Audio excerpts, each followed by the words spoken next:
Hey everyone, welcome back. Today we're diving into a truly wild game where white does the unthinkable, sacrificing every single pawn on the board. It's not just reckless play, it's a masterpiece of calculation, creativity, and sheer fighting spirit. Stick around, because this game will challenge everything you thought you knew about chess. E4, standard opening, fight for the center. White prepares to develop pieces and soon play f4. Symmetrical response, the classic central duo.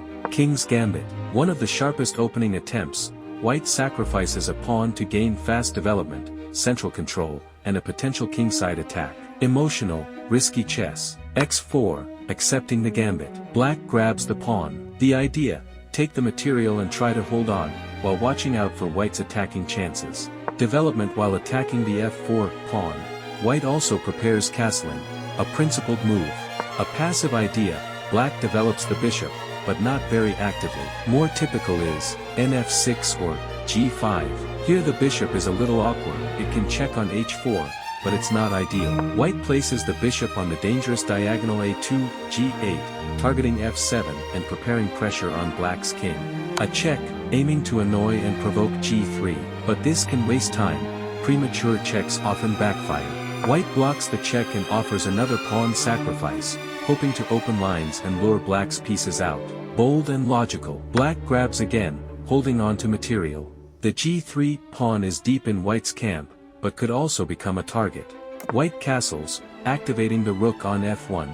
Even though the king looks exposed, castling is standard here, the rook support matters. Weak. The knight on h6 is misplaced and passive. nf6 would be much better. This move costs black time and coordination. Excellent reaction. Strike in the center while black's pieces are poorly placed. Opening the center favors white, better developed pieces and rook activity.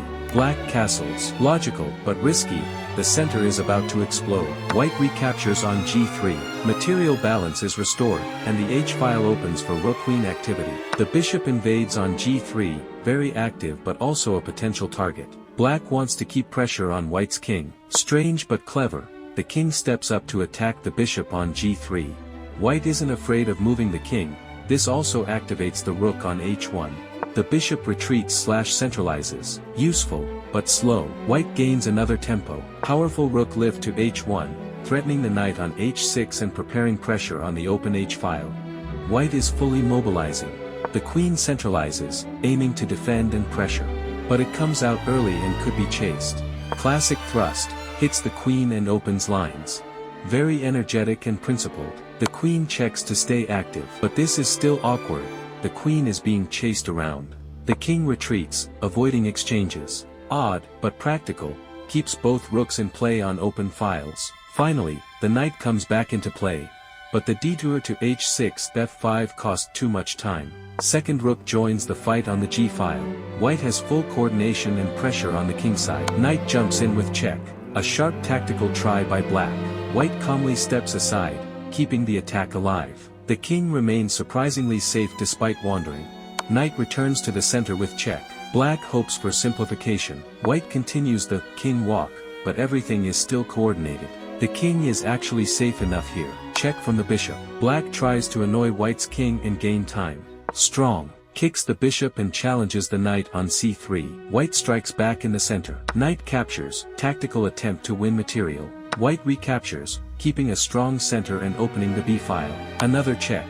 Black tries to milk the position for activity. The king calmly returns. White holds everything together. The queen takes a central post, but is vulnerable to white's pieces. Strong development, covering key diagonals and preparing coordination. Black greedily takes the rook on a1. Material advantage grows, but this costs time and exposes black's king. Excellent. White pushes the center pawns, opening lines against the black king. The real attack begins. A check. Black tries to keep counterplay. Blocks the check, develops a piece, and connects rooks. Solid and powerful. Queen invades, active, but drifting too far from the king's defense. The king steps back to safety. White has regrouped successfully. Black pushes f5 to block the center and slow white's attack. But it weakens e6. Perfect square. The bishop dominates the board, controls e5 and g7, and blocks black's queen. Another pawn grab. Black is obsessed with material, but the queen is too far away. White recaptures the bishop on a1, regaining balance. materially closer now, with initiative still with white. Black's queen snatches another pawn, but still drifts. The king is exposed. The breakthrough, tearing open black's defenses, trying to cover dark squares. But the pawn on e6 is deadly. Passed pawn to the 7th rank.